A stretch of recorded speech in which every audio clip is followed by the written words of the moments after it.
Welcome back to Universe. I'm Andrew, and today I'm looking at my Magic the Gathering cube. So this is going to be a bit of a different video. I'm not going to be playing through as I record. Instead, I'm going to share my Magic the Gathering cube that I built with you. First, I'm going to show you my perspective as I drafted it with some friends, and then the round one match that I played against one of them. So the camera is definitely going to be very different than usual. I was recording at my friend's house, so apologies in advance for all of the various things, the issues we'll be dealing with there. So normally I like to explain a lot of like how to play the game, what is the game in my different videos about different games.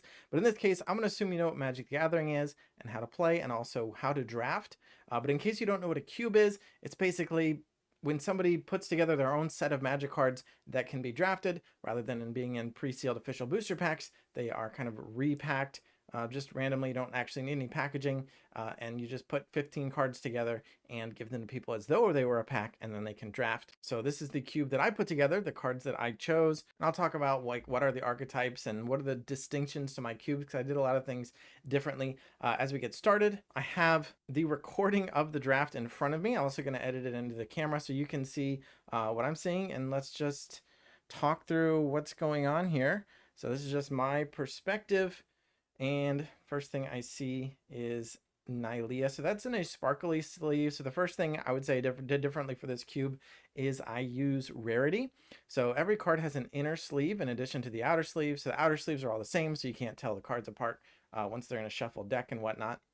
The inner sleeves mark the rarity of the card. Most cubes, they don't use rarity. So here I've just taken Black Market Connections. So that is a relatively, or I don't know, it's new to me card. But this is a rare. I'm trying to get it so it doesn't have glare. But yeah, so this is a card you can pay a bunch of life to make treasures and or draw a card and or make a shapeshifter. And it's pretty powerful, although you do have to pay a bunch of life for it. My next pick is Ancestral Vision. And this is part of the rarity thing I was talking about because it's got one of these sparkly sleeves. So the rarities are common, uncommon, rare, and the bonus sheet. So I built a bunch of archetypes, one archetype for each 2-color pair. Oh, I'm already getting lost here. What card did I just take? Apologies, I missed it. But yeah, I put together a 2-color archetype for each of the 2-color pairs that exist in Magic, and try to build them themes. There's a lot of cards that kind of could be part of multiple themes as well. But the bonus sheet, the cards that have the sparkly sleeve, those ones are not necessarily tied to any of the themes. They were just cards that I wanted to include, and there are 100 of them, and well, here's the card I just grabbed, another bonus sheet card. This is actually from Conspiracy. This is a card you don't put in your deck, but when you play one creature, you get to search for another creature. So you choose the 2 creatures ahead of time, and then when you play one, you get to search for the other. Wait, what was that? Man, I'm bad at this. Wanted to try to show you every card as I draft it. Oh no, there. Is that what I took? So I grabbed a Mana War. There are ways to repeat these effects in the cube. So being able to re-trigger Mana War is nice. The white-blue archetype is flickering. And so I was thinking, like, if you can flicker this, exile it, and return to the battlefield, trigger its ability again multiple times, that can be really strong. Mana War is pretty good by itself anyway. It is marked as being a common rarity. So I was mentioning I have the rarity in the cube. The white inner sleeve indicates a common. It is part of the white-blue flicker archetype.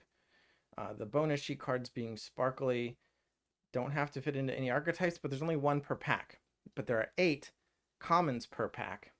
So you see a lot more commons. Here I'm trying to decide, do I really want to go in with Moldrifter? I could take that Brago King Eternal, or I had taken some black cards before, and Call of the Herd is just pretty strong. So end up taking Call of the Herd. Call of the Herd is part of the Paradox archetype, which is a red-green archetype kind of designed around some of the Paradox cards from one of the Commander precons from Doctor Who. I was really excited to put Doctor Who cards into my cube, so there's as many as I could fit in. There's not a ton, but as many as I could fit. There are a ton of cards in the Doctor Who sets. So Paradox is an ability that triggers when you cast a spell from anywhere other than your hand. And so Flashback on Call of the Herd is part of that. So if you cast it from your graveyard, you would trigger any Paradox abilities you have in play. I don't think I have any Paradox cards in my final list. Here, Werebear has Threshold. Wait, did I just take the Clown car? I think I just took the Clown car. So Werebear has Threshold. It's part of the black-green graveyard archetype. I was also looking at that Stinkweed Imp earlier. This is part of the Dice archetype. Here, the Stinkweed Imp came back because we're playing just 4 players. So we keep getting the same cards passed back and forth. And now I'm realizing I actually don't have some of these cards in front of me because they are not in my deck. I should have put them in front of me. But I don't have all of these cards to show you, so I guess I'm just going to be showing you the ones that actually made the cut. Clown Car is in the artifacts section of the cube, which does not have it's not any archetype specific, although I did try to choose artifacts that do fit into archetypes. And you can see from the, well, if you can see, the inner sleeve here is blue. This is a rare from one of the rare artifacts, and Clown Car is part of the dice rolling archetype. So blue-red is focused around rolling dice. In fact, I changed some coin flip cards to be dice rolling cards instead. And I printed them out and put them in the sleeve so they actually say roll a d6 instead of flip a coin. You win the flip. You win the roll if you rolled a 4, 5, or 6. So you see, if you see any coin flip cards, you might wonder why it says dice on it. But they are part of the dice archetype, and so is Clown Car. So Clown Car lets you roll a bunch of dice at once. There's a very minor clown sub-theme because of a few Infinity cards that made the cut. And so clowns are, there's a minor clown sub-theme, yeah. And City of Death is a card I just grabbed. This is part of the green-blue artifact archetype. It's kind of like artifact tokens, primarily clues, but also treasures and food show up. But it's mostly based around the clues because you can let you draw extra cards, and you can trigger things like lore scale coatl, and some other cards are just draw cards. So it's kind of like a draw card archetype, but also have an artifacts archetype. And we'll see some more of that later. You'll notice I keep mentioning these cards I pick are part of different archetypes. And that's because I was really struggling during this draft, honestly. It's harder to build a cohesive deck when you only have 4 players because there's just fewer cards. When there are 10 different archetypes in the cube, you want to see as many different cards. You don't want to see the same pack come back around and around because it's unlikely that one pack is going to have more than, might have 0 or 1, maybe up to 2 cards for your archetype. And if anybody else took any of them, then you miss out on it. So here I'm taking Shield Broker, which is part of the Flicker archetype because it can put a shield counter on an opponent's creature and let you gain control of that creature. And then if you flicker it, you gain control for it only as long as it still has the shield. But you can flicker the Shield Broker and trigger that again and take more creatures. The Shield Broker doesn't have to stay in play for you to keep control of the creature, just the shield can't be broken. So this is part of the Flicker archetype. But I haven't picked up a bunch of flickering. I just picked it because it was in one of the 3 colors I've been drafting. The cube doesn't have a ton of fixing, so I mostly want to draft 2 colors. And I put my cube, it's currently private. I might make it public by the time this video is up or at some time eventually if you wanted to see the full list. And if you do want to see the full list, and I don't have a link in the description yet, feel free to poke me in the comments. But I do have it on cubecobra.com. And it's like I said, currently private, but I've been drafting it a lot just to do sample drafts and get a hold of it, hang of it. And I've been doing a lot of changes as well as I realized, oh, this archetype is just never coming together for whatever reason. I'm changing a bunch of cards. So I just grabbed Ulcerate, another card from the bonus sheet that doesn't really fit into an archetype. It's just a solid, cheap removal spell. And since I don't know what my deck is supposed to be doing yet, I was trying to decide, am I black-green graveyard, or am I going to do green-blue clues, or am I going to do some flickering? And I'm trying to struggle with where I'm going to end up here. I'm looking at Cabal Ritual for a while because it can be pretty powerful. It's part of the black-red Storm and Spellcasting archetype. And I'm looking at Kaga Shadow Archdruid. Like maybe I really do want to lean into that black-green archetype because I've got the Stinkweed Imp with Dredge. Lets you put more cards in your graveyard. Kaga also puts more cards in your graveyard.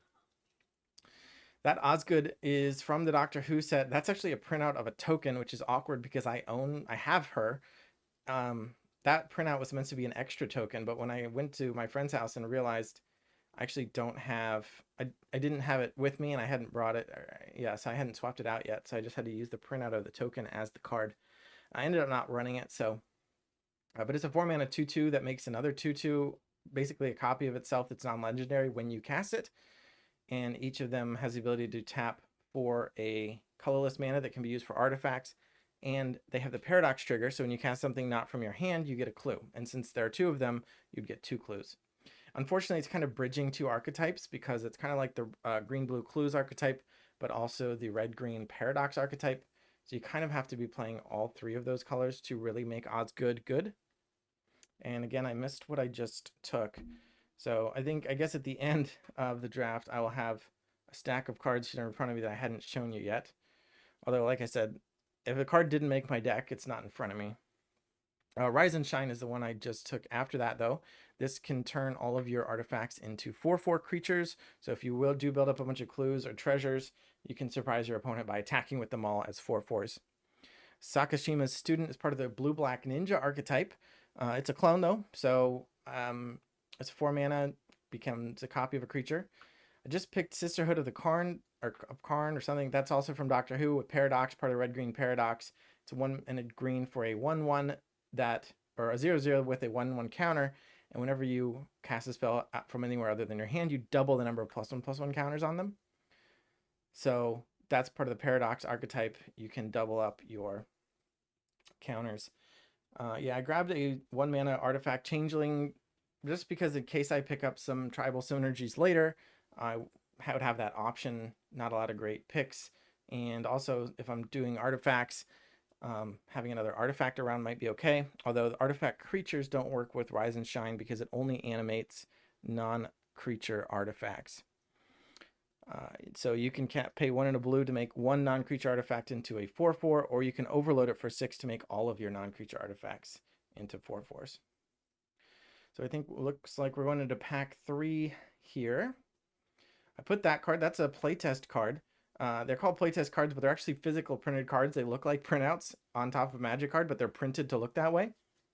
They were in the Mystery Booster and Mystery Booster Convention Edition packs that were actually published by Wizards. So the cards that look like that are official cards. They are not legal in any formats, but when you build a cube, you can do anything you want. And that one in particular is Buried Ogre. It's 4 mana for a 6/4, but you can begin the game with it in your graveyard at the cost of 1 life.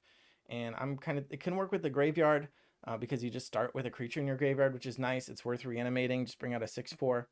And also, in this case, I just basically used it to reduce the size of my deck because I wasn't really happy with what I ended up with, which is a shame because I was hoping to be able to show off the cube with a really fun deck. Here, I just grabbed Lore Scale Quaddle, part of the green-blue clues archetype, because you can draw extra cards and then grow the Quaddle. And then right before that, I had taken Chatterfang, which is also part of the green-blue clues, even though it has a black activation, looks like a black-green card, but it works really well with all the token creation, because whenever you make any kind of token, including clues, treasures, and food, you also get that many squirrels. And there are a bunch of other cards in the cube that make tokens, so anything that makes any tokens, you also get that many squirrels. And then you can use those squirrels to kill your opponent's creatures. So there you saw me take Watcher in the Water, and I changed my mind. Oh, and also my phone fell over. But I changed my mind and grabbed Frost Titan. Again, because it's a 4-player draft, I'm really trying to think, okay, what card do I need to pick now, and what card do I think I can get back in 4 picks? So I grabbed the Frost Titan because it's the more generically useful blue card. It's just a 6 mana 6/6 from the bonus sheet here. It doesn't fit in the archetypes, but when it enters the battlefield or attacks, you can tap something that doesn't untap, and if your opponent wants to target it, they have to pay an extra 2 mana. So very strong, just kind of solid big guy. Here I'm grabbing Throat Slitter, part of the Ninjas archetype, 5 mana, 2/2, but you can pay 3 mana to return an attacking unblocked creature to your hand and replace it with Throat Slitter, which will then hit your opponent and destroy one of their creatures. And I missed what I took. I think I took Boing. It's part of the dice rolling archetype. It's a bounce spell. Almost made the cut, actually, just as a 2 mana unsummon that can occasionally let you scry 3 or 2 or 1. Here, I think I'm about to grab this Thoughtcast as part of the green-blue archetype. So I'm getting more and more of these. We're getting toward the end of the draft, but I've picked up a bunch more green-blue cards. Just the more artifacts you have, the less mana this draw 2 costs. The Watcher in the Water came back around, so I did end up putting that in my deck. If you activate your clues on your opponent's turn, draw a card on your opponent's turn, then you will wake it up sooner. It starts with 9 stun counters on itself. Oh, there's the bling, so I don't know what I took before. I've just got 3 more cards in front of me, so I don't know exactly what I'm going to end up picking, but I'll just walk through my last few picks or cards that are in my deck here. I have Briarbridge Patrol, can make clues when it gets into fights. And if you manage to sacrifice 3 clues in one turn, you can drop a creature into play for free. I got this just because of mana fixing. I realized, okay, I guess I'm probably just playing 3 colors, and I'm going to need to play this. It is an artifact, so it makes the thought cast cost less. But paying 2 life for a mana is a little steep, but do what you got to do. And then drafts over there, but I also have this Wizard Rockets again, not because I'm excited about it, but because I need to fix my mana, and it does, it is a non-creature artifact, so it theoretically could get woken up by Rise and Shine to become a 4/4. So that was the draft, and I showed you all the cards that actually ended up in my deck. I didn't go over all of the different archetypes. I should probably talk about just some of the weirdness, maybe if you saw some weird cards, you happen to recognize them, some of the special rules. One is host and augment creatures. So here I've got a card from my friend's deck that I'm going to be playing against. He's got the Wild Crocodile. This is a host creature. It is a 1/1, and when it enters the battlefield, you get to search for basic land and add it to your hand. And normally you would need to have an augment in your hand. I don't think I have any augments right in front of me here. All right, I went ahead and grabbed some augments because it'll be easy for me to edit out the break there because the video is not playing. It'll be a lot harder for me to edit out anything while the video is playing just because I want to be able to keep it synced up. But so for example, let's take this Wild Crocodile and augment it with half squirrel half.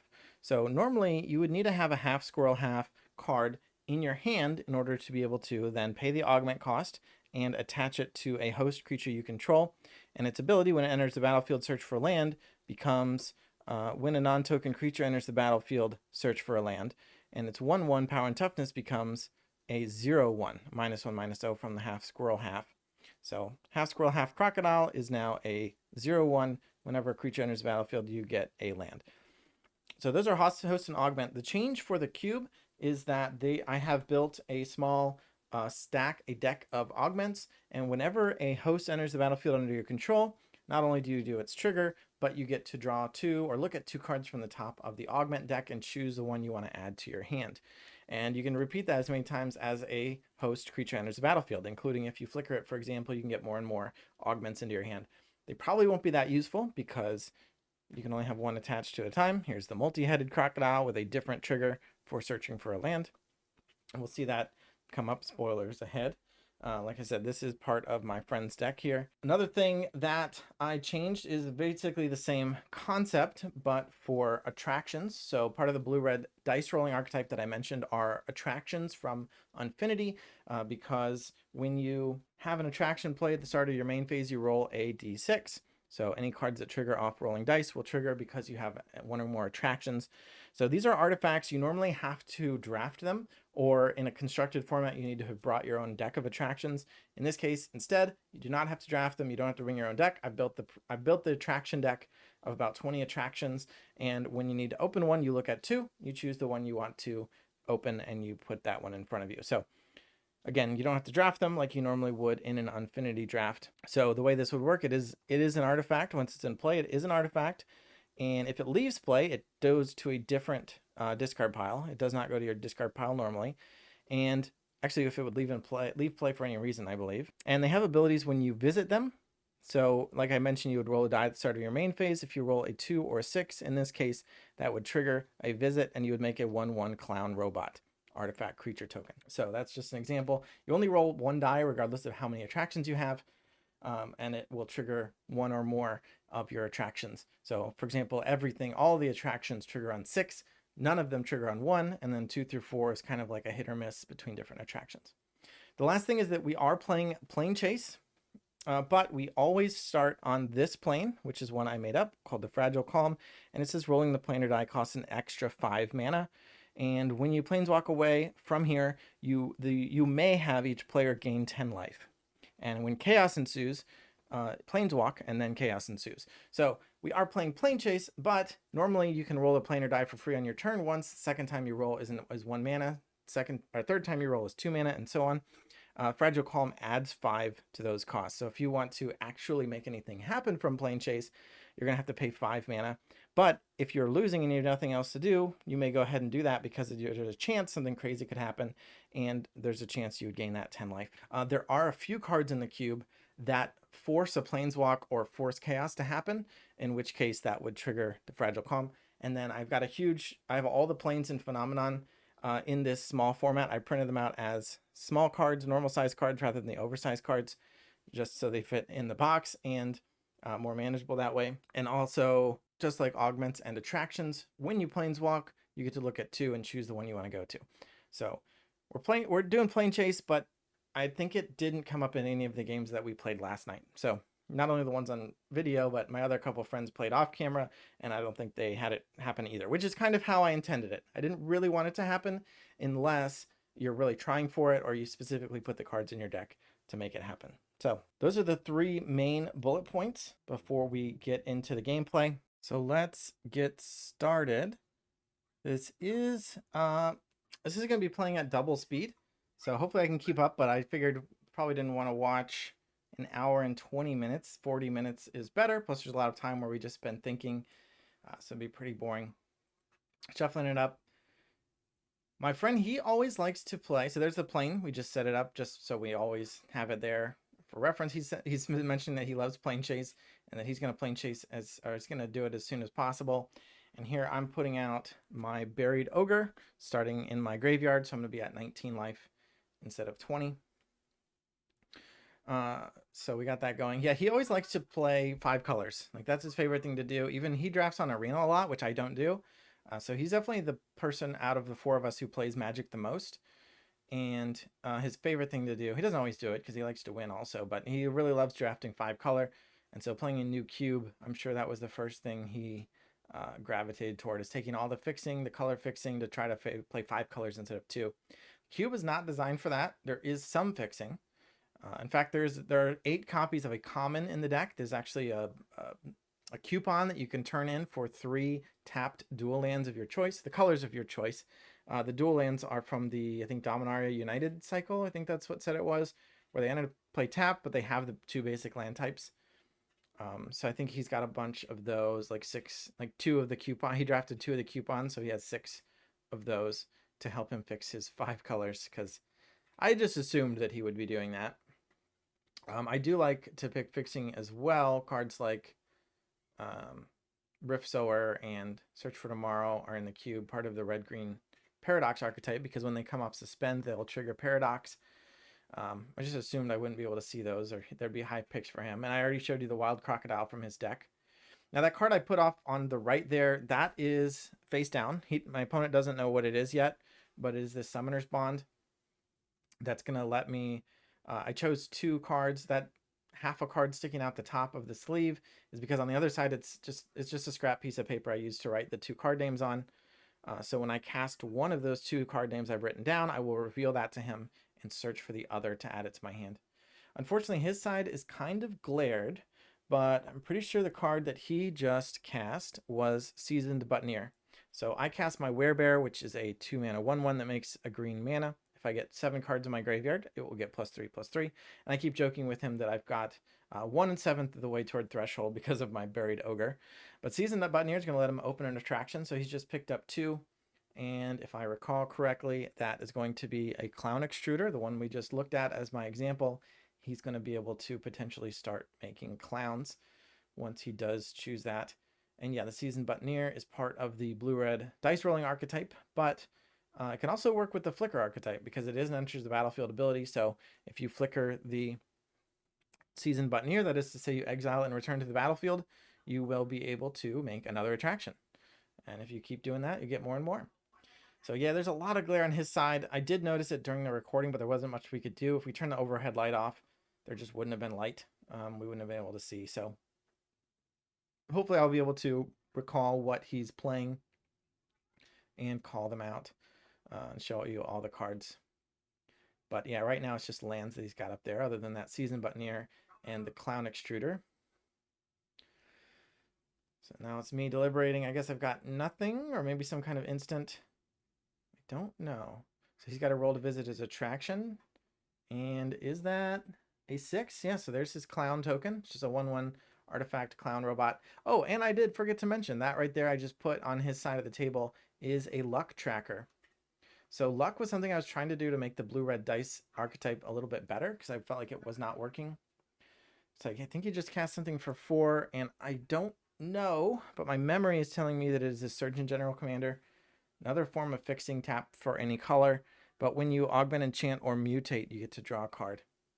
And then I have cast Watcher in the Water, which is the 5 mana 9/9, but it enters play with 9 stun counters on it. You have to draw a card in your opponent's turn to make a tentacle, and you have to have a tentacle die in order to remove a stun and then stun something from your opponent. Now, he just rolled to visit attractions again, but he missed. The way that luck works is a system I made up to try to make the blue-red dice better. I'm still tweaking it, but what we played it as in this recording is whenever you roll a die, if you didn't modify it through luck, you get to gain 1 luck. All right, so he's attacking me. You can spend 2 luck on a die roll to increase or decrease the value of the result by 1. So I'm not sure what he did there, unfortunately. Oh, that is the Battle Seraph. So he's ramped up into 6 mana. So he now has the Battle Seraph, and he paired that with the Seasoned Buccaneer. So if either of them dies, it will come back at the end of the turn. And it'd be really hard to split up that pair, unfortunately. I do have a way around it, which is this Frost Titan I've just cast, because instead of actually killing them, where they would just come back, I can just tap them and try to keep them tapped down. So I tap down the Battle Seraph with Frost Titan when it enters play. So he's going to have to roll to visit attractions again. Do that at the start of your main phase. I just looked up the rules, and yeah, he missed again, gained another luck. I think he rolled, I think maybe a 4. So he didn't have enough luck to change it to either a 2 or a 6, which are the 2 triggers for getting a clown. So the Seraph is still tapped. It looks like, is he tapping the Surgeon General for mana? Or was that an attack? Or was that a flyer? Unfortunately, I also cannot see, but he's doing something. Not a very good way to describe it, but it's something. And that is Bigger on the Inside, another Doctor Who card. This is an enchant, artifact, or land. In this case, he enchanted his attraction, which it is an artifact. And that artifact can now be tapped for 2 mana. And when you spend that mana on a spell, that spell has Cascade. So that's part of the red-green Paradox archetype, because casting something off Cascade will trigger Paradox. But he's just using it for value. That's his favorite type of card, is just all the colors you need to get all the value you can. Oh no. Yeah, I'm having, so we just had the camera fall over, I had to put it back up. Trying to spot, what did he cast with the Bigger on the Inside, and what did he cascade into? He's definitely got a lot of permanents coming into play. He's got a lot of stuff going on. And my Watcher in the Water isn't doing much to help, because I have no clues to sacrifice for card draws to try to unstun it faster. So it's just kind of very slowly unstunning itself. Every untap step, I just get to remove 1 stun counter from it. So it's just sitting there. I think I'd forgotten to. So there I cast Sakashima's Student, and I'm cloning my Frost Titan. So Sakashima's Student has ninjutsu, so you can have it come into play during the attack phase if your opponent doesn't block, but my opponent, he's got so much stuff in play that I don't really see that as reasonable, so I just cast it for the 4 mana and make a copy of Frost Titan, so I get to tap something down, then attack with Frost Titan, tap something else down. And I think he tried to do something. I definitely cast Ulcerate there to kill whatever it might have been. So he's going to do his dice again. So So this is kind of a spot where it feels like he's doing a lot, but and things could get out of hand at any moment, but he's also losing to the Frost Titans. I think he just blocked that Frost Titan attack, but I've got two 6/6s that are kind of hard to kill. And the cube does have removal, but it doesn't deal that well with a bunch of big stuff. There are not many wraths. So I think he just used bigger on the inside mana again, and he's cascaded into Valky, God of Lies. And I think there might have been a rules question about whether he can cast the other side, because this is a modal double face card. It's part of the black-red spells archetype. If I take this out of the sleeve and flip it around, you can see it's also a 7 mana planeswalker. So you can cast Valky as Valky or as Tibalt Cosmic Imposter if you have 7 mana. But if you're casting it off Cascade, you do have to cast it as the 2 mana side. I guess if you're cascading where you could cast something that costs 7, I think you might be able to cast the other side. But that wasn't the case here. Now that's definitely a host augment situation. I think in this case, the one that he had made it big. So he's got the crocodile, and I believe he had the serpentine, which would be a 4/4, or you know what? It was not. I think it was actually multi-headed crocodile, which is even more perfect with his attractions, because at the end of your turn, if you roll a die this turn, you get the trigger. So he's getting a basic land, in addition to multi-headed being a pretty bulky augment. So now he's got a 5/5, which is not as big as a Frost Titan, but it is big enough to team up with a Frost Titan to be able to take one out, which those are really all I have going for me right now. I've also drawn, I think, 3 basic lands in a row. So really all I have going for me are these 2 Frost Titans. Now I'm going to get to tap down 2 things when they attack, but to take away a lot of his blocking options. But I really have nothing else going on right now. So I guess I tap the multi-headed crocodile. It is considered 1 creature, so that they tap together as 1 unit. I think I chose the angel to basically target that so it just stays tapped at 1 untap. And he just decided to take 12. So his life is dropping down to 8-ish, perhaps a little bit lower. Crocodile and the angel don't untap. He rolls, still another fail. You could go ahead and give him his luck there. Or maybe he did get, no, he did roll a 6, so he got to put out a clown, which is a pretty good way to block Frost Titan. It's just with free 1/1 clown tokens. I wonder if he's looking at the ward ability, where you have to pay 2 mana to target it, or otherwise whatever you targeted it with will be countered. All right, he was deep in the tank there for a minute. We're going to do some bigger on the inside mana. Let's see what spell he's casting. Never short of cards in hand. I think my hand is pretty much empty at this point. And what was that? He just cascaded into Weirding Wood, which is a 3 mana aura for a land that lets the land tap for 2 mana. It also gives you a clue when it comes into play. So it looks like whatever he played must have been a creature, because it's kind of down toward the bottom. You know what? My memory, I could be wrong. No, that doesn't make sense. It has to be something that costs 4. Not sure what that, or more, 4 or more. Oh, he cast Allura, or he has Allura Mary Thief in play. So that is this card here. She can make something unblockable, then when you return it to your hand. So I think he's choosing Valky to come back to his hand, so he has the opportunity to cast it for 7 on the next turn. I still don't have much going for me, except for these 2 6/6s, but he's getting more and more blockers. And when you can just throw clowns in the way, it's like, well, do I really want to use the trigger to tap down the clown just so he can't block? Or do I want to keep that multi-headed crocodile off my back? But there's nothing, I mean, I still have to attack. It's just a matter of what do I keep tapped down. So he's tapping for mana? Or maybe I chose to tap it down just because it was a 3/3 blocker. I think it was a 3/3 blocker. I was going to let something else trade.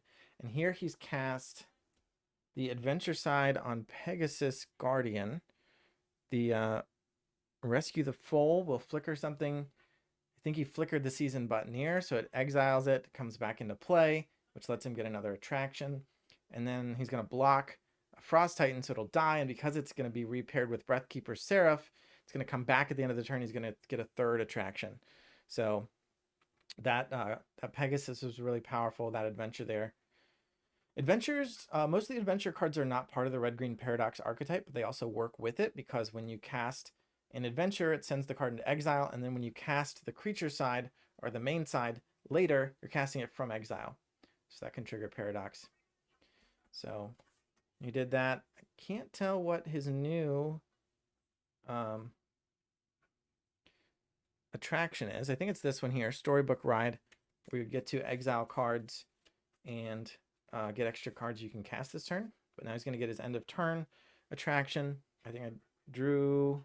No, I didn't draw another land. I drew a Briar... I think my Briar Bridge Patrol had been exiled by his Valki. So this card was returned to my hand when Valki left play. And now I'm able to cast it. But that's really all I have. And then I think he's playing Bumper Cars? Not sure which one that is, but something has to be blocked.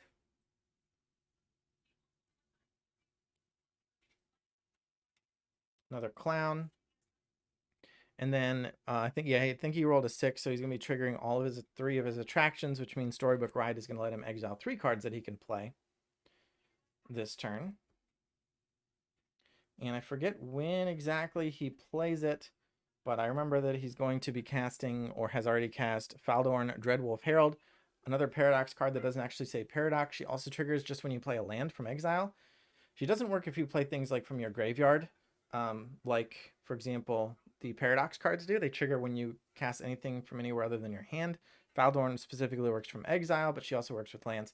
So anyway, a lot of them work together most of the time.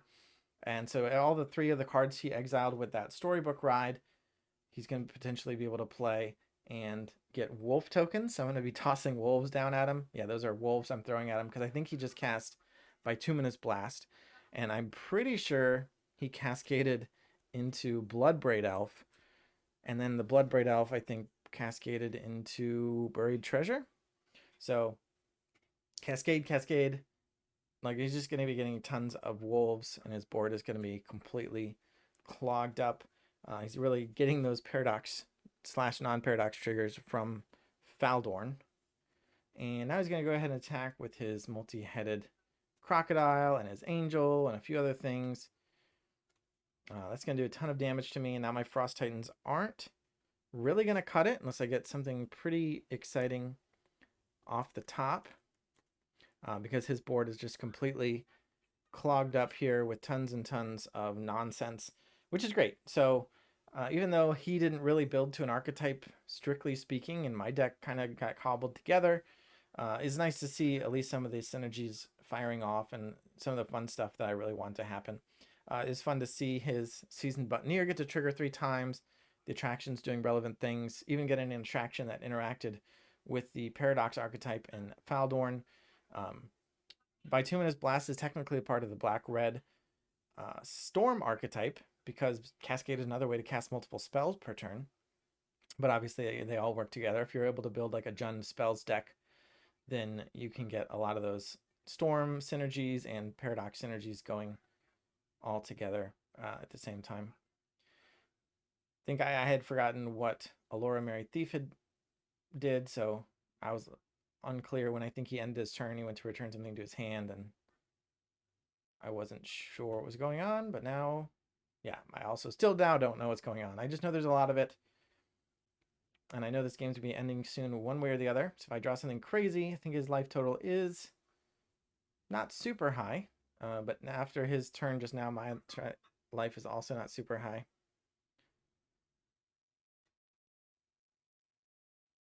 Was that a... Whose turn is it now? He's getting more attractions for some reason.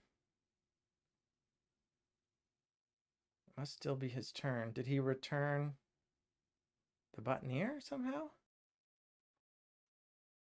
I don't know. I think he's got almost all my wolf tokens. So I tried to get all the tokens you'd need for any card, but you can only get so many tokens of each type before they just start taking up too much space. Plus I have a lot of tokens. So I think I've got about 8 wolves, and I think he's got them all out right now.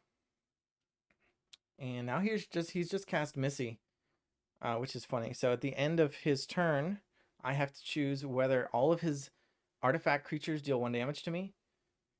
Is he casting? It's still playing his turn. He's cascading with the mana from Bigger on the Inside, which is thematically appropriate. Missy has had a TARDIS before. Oh, so there's the Bituminous Blast. Missy cascaded Bituminous Blast, I guess. If I'm not out of wolves, I will be soon.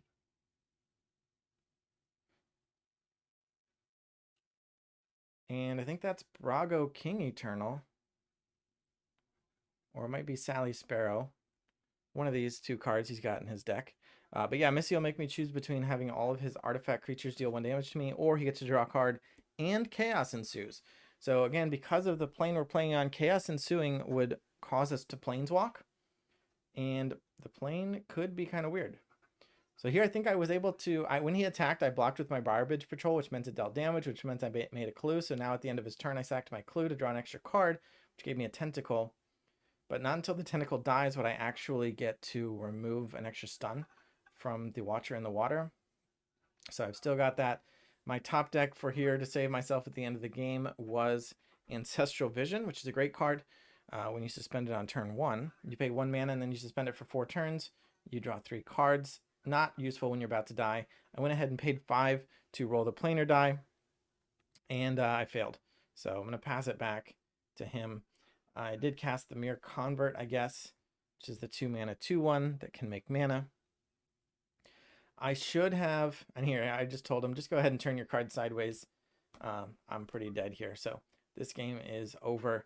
At the end of his turn, when he had Missy, I could have chosen for Chaos to ensue, and I probably should have, although it's hard to say because you have the option of, when you're the one who initiated the Planeswalk, of having each player gain 10 life, and I was hoping to be in control of that decision. So I think he just played the Crocodile again. So just 2 mana searching up the land, and then he's going to get an Augment to his hand. We are in game 2. We didn't do any sideboarding. We just don't usually sideboard.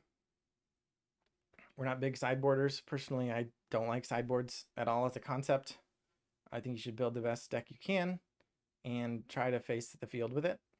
I understand that there are different matchups, but I don't care. Play a different deck if that's what you want to do.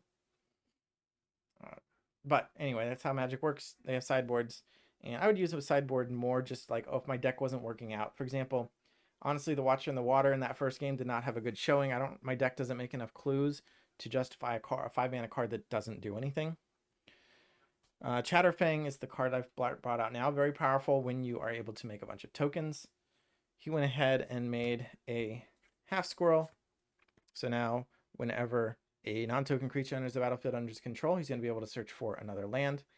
Now on my turn, I'm attacking with Chatterfang, and it has Forest Walk. And he has a forest. At least one of those lands is a forest. I think it's a dual land, but they do have the basic land types. So I have this unblockable 3/3, and that's going to put him on a serious clock.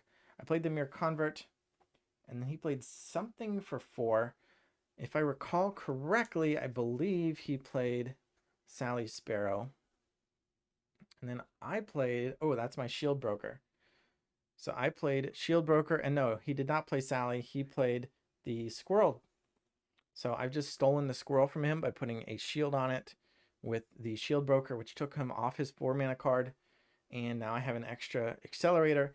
And since I ended up splashing black, it's mostly a green-blue deck. So now I have access to black because I stole his Surgeon Commander, which can tap for 1 of any color.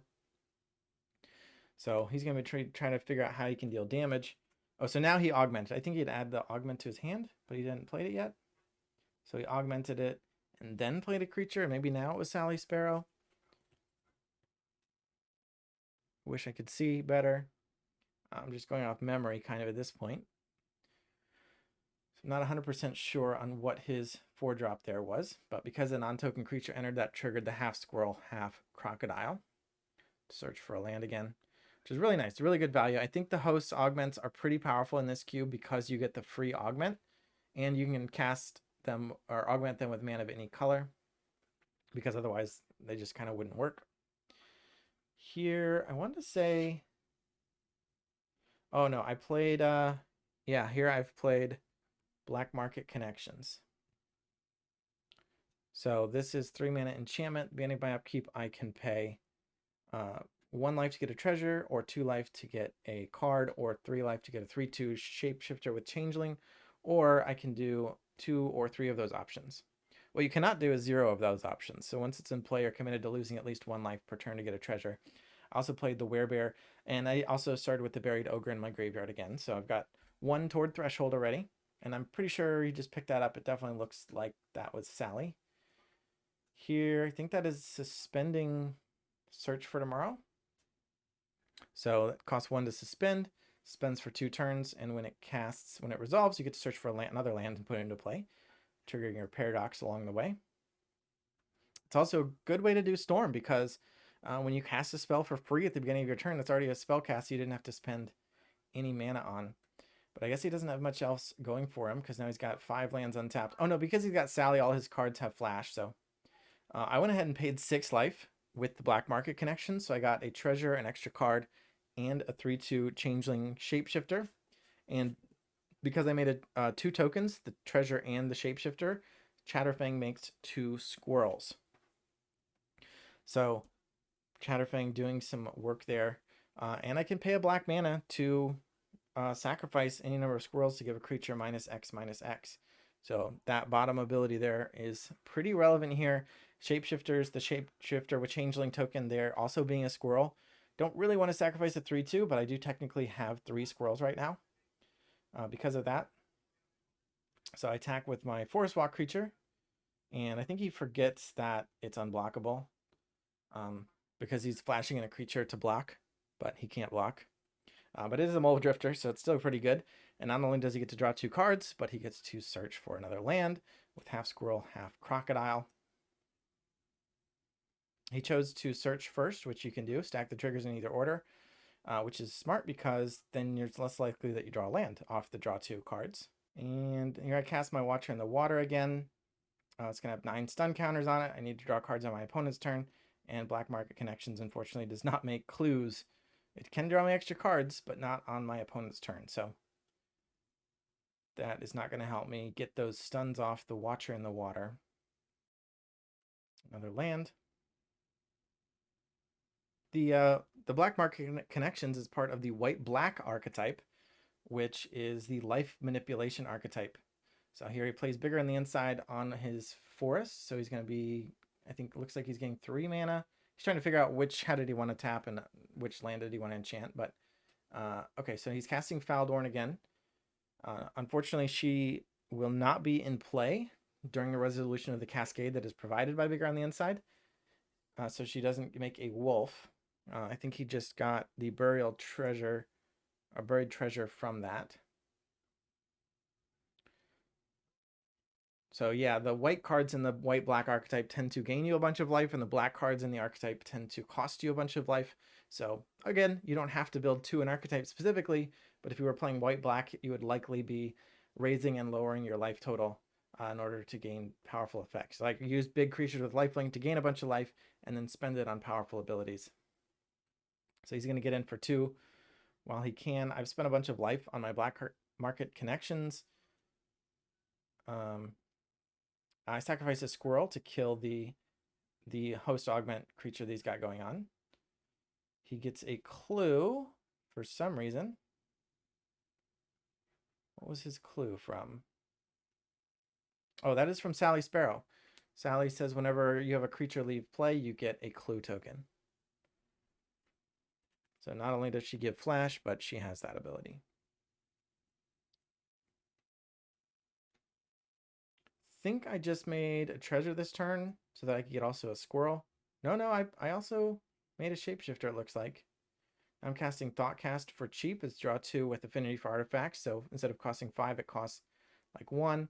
And here I realized I made a mistake because the Summoner's Bond that I had in my command zone, I had chosen Mana War and Chatterfang, which meant when I cast Chatterfang earlier, I should have been able to reveal that and search for Mana War to add to my hand. And my friend, we play pretty friendly, so he's just like, oh, just go ahead and do it. So I did it.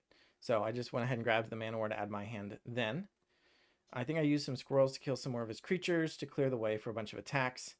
And he made a clue or something, but that's the end of the game. Mana War might have also returned something. I had to give him his squirrel surgeon commander back. I see him saying squirrel. It's actually a wombat bat chameleon, not a squirrel. Kind of looks squirrel-like, but that's the wombat features confusing me. I called it a squirrel a couple of times during our game, and he didn't know what I was talking about. All right, so we can get ready for game 3. Again, I'm going to be starting with Buried Ogre in my graveyard. Apologies for the crooked camera. I guess, oh, there you go. It keeps jumping around, and the camera was drifting in its holster, so the angle gets messed up over time. Did he go first? He should have gone first. But I suspended my Ancestral Vision. Not sure why I went first there. I'll have to apologize to him for that, because since he lost that game, he should have been able to go first. Maybe I'm just so used to him beating me. I played this on turn 2, so I'm curving out with Dirtle because turn 1, draw a card in like 4 turns, draw 3 cards in 4 turns. Turn 2, if I hit you with a creature, I get to make an artifact that might let me draw a card. Although it technically is a combo with Buried Ogre, since I started with a creature in my graveyard, I can already use that second ability, pay 2 mana to make a clue. And then turn 3, do another Dirtle effect. I think this is a premiere of this particular card in this game, is I'm going to play City of Death, a saga that gives me a treasure token, and then on steps 2 through 6, it gets a token that's a copy of a non-saga token. So as long as I keep my treasure, I can make another treasure over time. If I happen to get a clue, I can start making copies of clues. And if I happen to get a bigger, cooler token, I could also get those. What was that? Looks like he paid 2 for something. Paid green-blue for it? Not sure what that is. Is that a Sarulf's Pack Wolf? It might be this Pack Wolf. Another good way to trigger Paradox is to foretell and then cast from foretell. It's also a card that my opponent very much likes. It's just a value creature, draws an extra card. Now that was something that costs 4. I want to say that is also the Surgeon General Commander. Here I have made the Briarbridge Patrol in my previous turn. I'm now resolving my Ancestral Vision, so I get to draw 3 cards. My Saga triggers, so I'm making another treasure.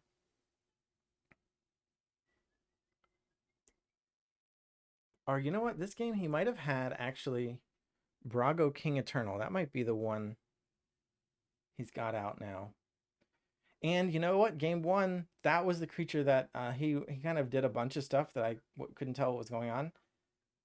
I'm pretty sure he had Brago. So this time I'm remembering to reveal my Summoner's Bond with that little scrap of paper inside where I've written down Chatterfang and Mana War. So I cast Mana War and I get to search for Chatterfang. And whatever his 4-drop was, I return it to his hand. Attack. If I'd played Chatterfang first, I could have made a clue and a squirrel when these 2 creatures trade. They're both 3/3s. I get a clue. If I had played Chatterfang first, I would have also gotten a squirrel. So I probably should have done that.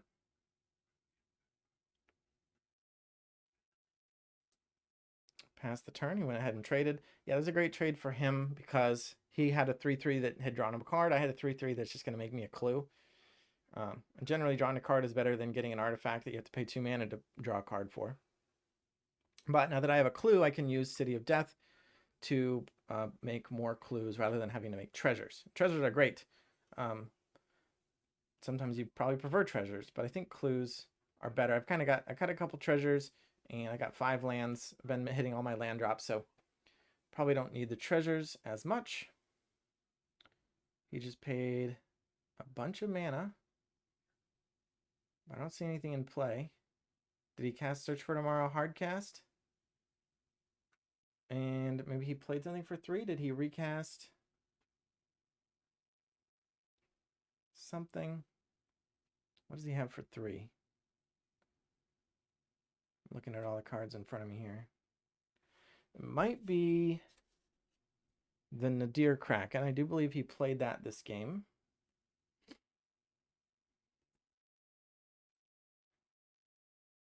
But I don't think I'm going to let him keep it. I think I'm going to make... I made a clue with City of Death, which also gave me a squirrel. Should have 2 squirrels. I didn't realize that. Or maybe I had something else in mind at the time. I'm now using that bottom ability from the enchantment. I'm exiling a creature from my graveyard to make another clue, which also gives me a squirrel. Pay 2 more mana to make another clue, which also gives me another squirrel. And I think now I've got enough squirrels to sacrifice and kill whatever that creature is that he played. Yeah. So now I get in for 5 damage. And I cast Call of the Herd, which gives me an elephant. Just a 3 mana spell that gives me a 3/3 token. Can flash back for 4 mana to get another elephant. Again, part of the red-green paradox, because casting from your graveyard with flashback is pretty good. He's going to try to kill Chatterfang with Bituminous Blast, cascading into something, which will resolve first. Looks like that is a Seasoned Buttoneer, so that's the one that's going to give him a an attraction. So he's looking at 2 attraction options here to decide which one he wants. And I think it looks like he got that same one as before, the Storybook Ride. Not sure, but I believe that is the Storybook Ride, where he can, if he hits the attraction, he can exile cards from the top of his library to get extra cards available to him this turn. I get another clue with City of Death, which gives me another squirrel. I flash back my Call of the Herd. That should also give me another squirrel. Oh no, because Chatterfang's dead, so I'm not getting more squirrels. I'm just sacking clues now, I guess, at this point. Where did that one squirrel come from? Was that leftover?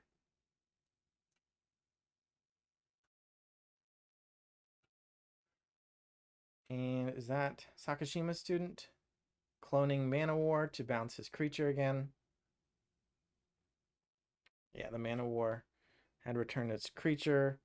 And then I play Sakashima's student to be a copy of Mana War. And also copy his creature. It feels weird to pay 4 mana for a 2/2.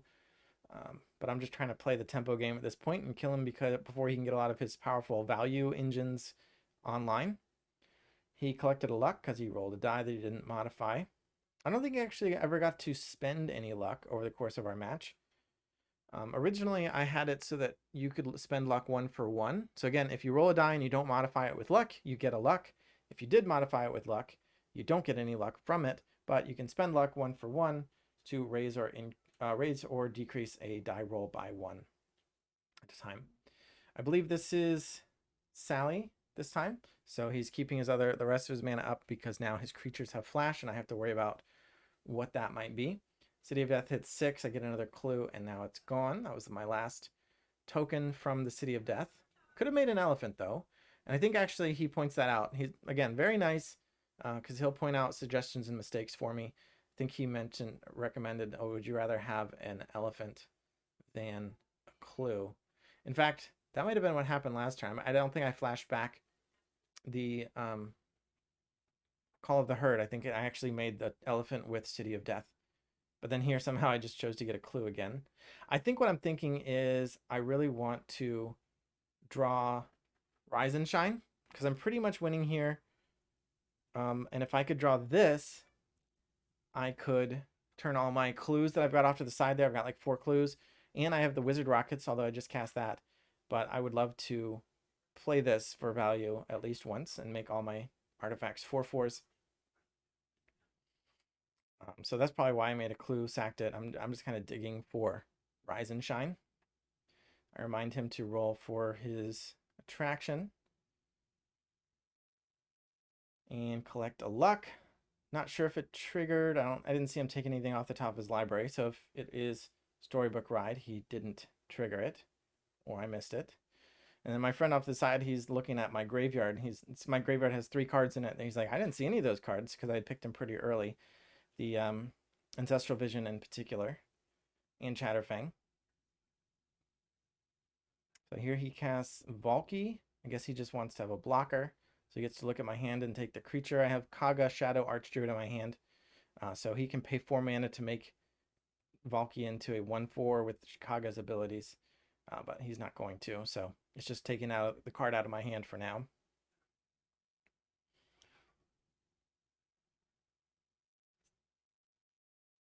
He's going to need some more blockers. I'm not sure what his life is, but I know it's pretty low. Hopefully you can read the die. I'm watching the video on my phone right now, so it's a pretty small screen. But if you're watching on a larger monitor, I hope the quality is good enough that you can read those green dice that have our life totals on them. But when it's down to a single die, you know it is getting low. Looks like that is the Seasoned Buttoneer again. I say again, it's the first time this game, but he gets another attraction. But I don't think he's going to live long enough to be able to roll for it.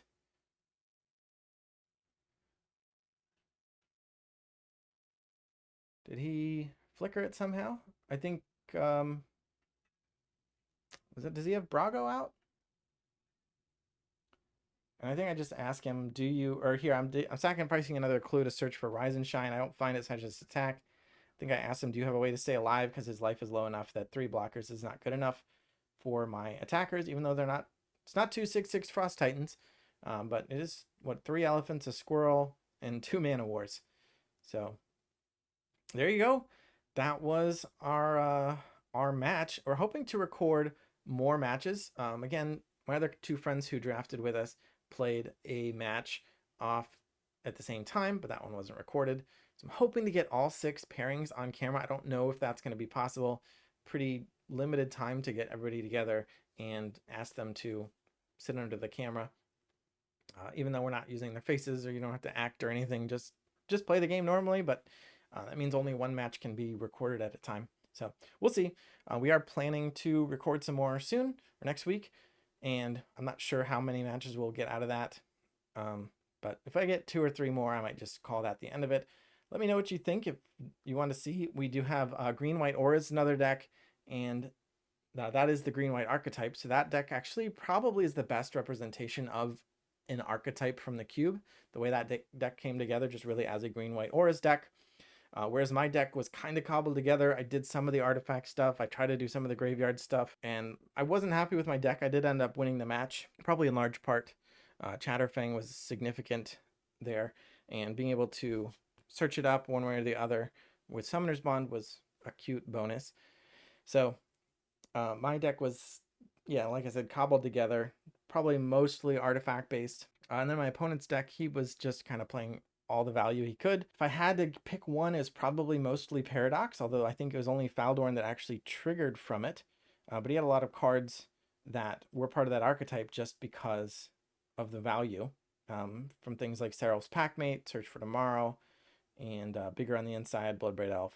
He also used the dice, which I thought was fun. I was really happy to see Seasoned Buttoneer bringing out attractions and rolling dice and collecting luck, even though he never actually spent any luck to modify a die roll. And my other friend, I have to look back at his deck again. I'm not sure what the 4th person played, but hopefully we get to, I think he's got some spells, a little bit of Storm maybe. So hopefully we get to see him on camera and hopefully see some of that in action. Because I'm excited to see not just, I put all the work into putting the cube together, but I want to see the actual cards come to life, I guess, kind of a cheesy way to say it. I want to see the archetypes functioning. I want to see the synergies that I thought might working. And hopefully if they're able to put decks together to do so, that would be great. If you draft with 4 players, again, you do tend to end up with weaker decks than if you draft with 8 players. I had made up a variant where you kind of like have bot players, like AI players in between each seat. So when you draft for yourself, you then also draft for an AI, and then you draft twice as many packs so that you have simulated that 8-person experience and hopefully have better decks. But I was like, there's enough to explain between like the attractions and the plane chase and the luck counters and augment that I didn't really want to burden them with anything else right off the bat. if we play the cube a bunch more, I'll probably ask them to try out the bot variant so we can play 8-player drafts. But we play a bunch of board games and sometimes RPGs, so we probably don't have time to bring the cube out all the time. But it'd be something that would be cool to try at some point, maybe. I don't know. It'd also be a hard cube to play online just because of the rules changes. Probably you'd have to play on Tabletop Simulator. And I don't know how many people play a lot of Magic on Tabletop Simulator. I'm not a big online board game player anyway, but again, if you are interested in the cube, feel free to ask me any questions. And if you specifically want to see the list, and I haven't put it in the description yet, poke me and ask me to put that there. I will try to remember to do that. I'm still a little bit hesitant to because I still feel like it's not done yet. I keep making changes and tweaks of cards that aren't quite working out. Some of my friends made fun of me for one of the particular cards that is very weak in the cube. I was like, I think it's kind of fun to just put it in there. Kind of works with one of the archetypes. It's not a good card, but it might work in your deck. And that's fun to see when bad cards get to do something. I'm trying to think. Probably the worst card that could do something that I've included in my deck was Wizard Rockets, just for a little bit of filtering, could work with artifacts. So it'd be fun to see some of the weaker cards work, but sometimes it's just, you just have cards that are trash and they just always end up in the sideboard. So thanks for watching. Stay tuned for more matches. Thanks for subscribing, and bye.